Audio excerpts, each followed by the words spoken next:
What's the meaning of conscience-stricken?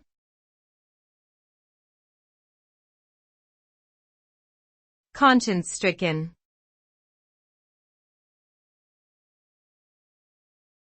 Conscience-stricken.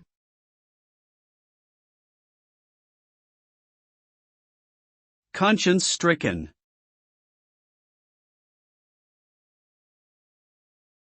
Conscience-stricken.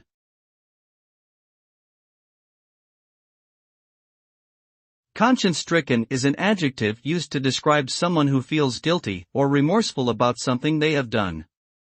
This feeling of guilt can be so intense that it affects their behavior and mental state, causing them to feel ashamed, anxious, or tormented.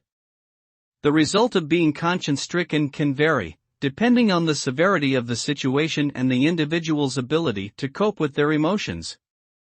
Some people may seek forgiveness and try to make amends for their actions, while others may spiral into depression or suffer from psychological distress.